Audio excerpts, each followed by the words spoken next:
이제 하나님께서 이스라엘 백성들에게 명령하신 그 성막의 여러 가지 것들을 다 만들고 또 그 안에 있는 기물들을 성막 안에 하나님의 명령하신 대로 다 옮겨두었습니다.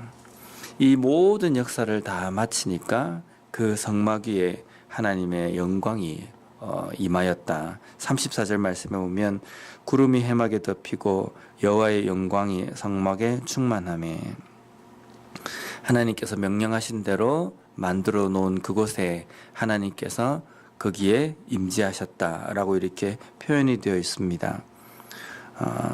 하나님의 영광, 하나님의 임재하심, 그곳이 있는 별달 인간이 만든 어떤 물건으로 만들어진 그 회막이지만 그곳에 하나님의 임재하심이 있고 또 하나님께서 구별한 곳이기 때문에 이곳이 곧 거룩한 곳, 성막, 그것이 되는 겁니다.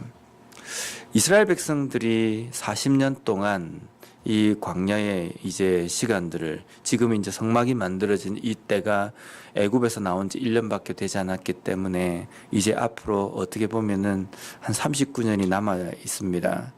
물론 그 광야의 중간에 이스라엘 백성들의 잘못으로 인하여서 40년을 방랑을 하게 되지만, 이스라엘 백성들이 가나안 땅에 들어가서 자신들의 그 광야의 길을 돌아봤을 때 이 광야에 길도 없는 이 길을 이 수많은 백성들, 장정만 60만이 되는 이 백성들이 안전하게 가나안 땅까지 올 수 있었던 이유는 단 한 가지입니다. 하나님의 영광의 상징인 그 구름 기둥이 이끄는 대로 갔기 때문입니다. 성막에 하나님의 구름 기둥이 멈춰서면 거기에서 이스라엘 백성들이 쉬고, 또 거기에서 다시 하나님의 영광의 구름 기둥이 다시 떠오르면 모든 짐들을 챙겨가지고 또 출발을 준비를 하고, 그렇게 해서 왔기 때문에 이스라엘 백성들은 이 광야의 40년을 잘 갈 수 있었습니다. 36절, 오늘 본문의 36절과 37절 말씀을 보면 구름이 성막 위에서 떠오를 때에는 이스라엘 자손이 그 모든 행진하는 길에 앞으로 나아갔고, 구름이 떠오르지 않을 때에는 떠오른 날까지 나아가지 아니하였으며, 광야의 길이지만 그래도 길을 가다 보면 여기에서 우리가 만약에 머문다고 한다면 여기가 딱 좋겠다라고 하는 데가 있을 겁니다. 그리고 그들이 가는 길 가운데서도 똑같은 광야이지만 돌이 많이 졌고, 그리고 백성들이 걸어가기 편한 그 길도 있을 것이고, 어떤 길은 바위나 돌멩이가 울퉁불퉁한 길도 있을 겁니다. 그런데 그 길을 걸어가는 것이 이스라엘 백성들이 볼 때 이 길이 좋겠다, 이 장소가 한 며칠 머무르기 딱 좋겠다, 그렇게 해서 머무르는 것이 아니라 아무리 눈에 좋아 보인다 할지라도 하나님께서 구름 기둥으로 인도하시는 대로 가야 되고, 또 아무리 좋아 보이는 곳이라 할지라도 하나님께서 그곳을 지나친다고 하면 거기에서 머무를 수가 없는 겁니다.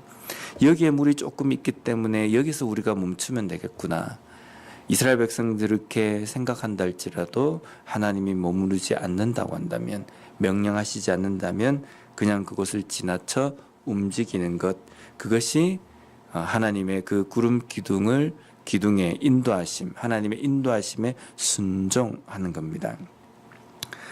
사무엘상 15장 22절 말씀해 보면 사무엘이 이르되 여호와께서 번제와 다른 제사를 그의 목소리를 청종하는 것을 좋아하심같이 좋아하시겠나이까. 순종이 제사보다 낫고 듣는 것이 순양의 기름보다 나으니. 하나님의 말씀에 순종하는 것, 우리가 우리의 인생의 길을 걸어갈 때에 우리의 이 길을 걸어가면서 하나님 앞에 순종하는 것은, 우리가 하나님 앞에 좋은 제사를 드리고 좋은 번제를 드리고 그렇게 하는 것보다 하나님께서 기뻐 받으신다는 겁니다. 이스라엘 백성들에게 하나님께서 원하시는 것은 좋은 그러한 짐승으로, 하나님 앞에 좋은 제사를 드리고 번제를 드리라는 것이 하나님의 명령이 아니라 하나님의 말씀에 순종하라라는 것이 이스라엘 백성들에게 명령하시는 겁니다. 그래서 이스라엘 백성들이 순종한다라고 이야기할 때에는 그 순종은 하나님이 멈추라고 하시는 곳에 멈추고 이제 가라라고 할 때에 가는 것, 그것이 온전한 순종입니다. 마지막으로 38절 말씀을 보면 낮에는 여호와의 구름이 성막 위에 있고 밤에는 불이 그 구름 가운데 있음을 이스라엘의 온 족속이 그 모든 행진하는 길에서 그들의 눈으로 보았더라.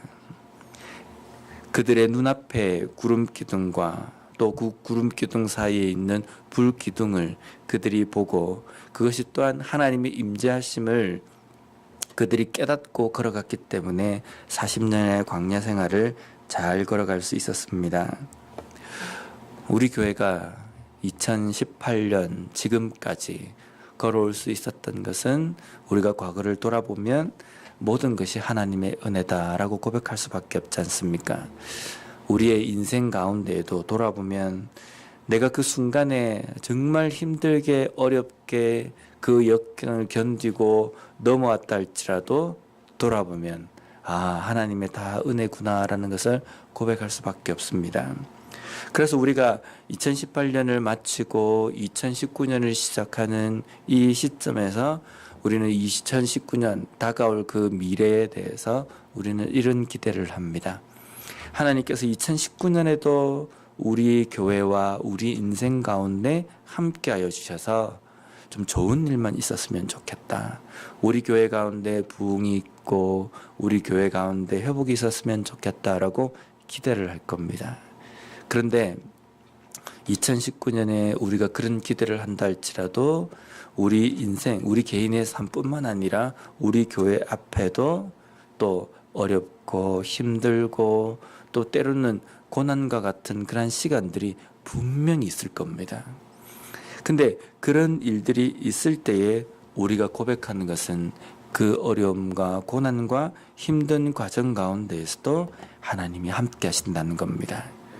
내가 지금 걸어가는 것이 돌밭길이 된다 할지라도 내가 가는 이유는 하나님의 인도하심이 그쪽으로 이끄시기 때문입니다. 그것을 하나님의 임재하심을 바라보고 걸어가는 것이 순종입니다. 그렇지만 우리가 그러한 길을 걸어갈 때에도 하나님의 인도하심과 하나님께서 명령하시는 그것에 순종하며 내가 걸어가고 있다. 내가 이 고난의 길을 걸어간다 할지라도 이 길은 하나님의 인도하심이 있는 길이다라고 바라볼 때에 그 길 가운데에 하나님의 놀라우신 능력을 우리가 깨닫게 되는 겁니다. 욥이 이런 고백을 했습니다. 욥기서 23장 10절 말씀에 보면 그러나 내가 가는 길을 그가 아시나니 그가 나를 단련하신 후에는 내가 순금같이 되어 나오리라. 내가 가는 이 길, 힘든 길도 하나님께서 나로 하여금 걸어가게 하시고 하나님께서 나를 인도하셔서 이끄시기 때문에 내가 지금 이 길을 걸어간다. 그래서 이 길을 다 걸어갈 때에는 나 자신이 순금처럼 단련이 돼서 나올 것이다.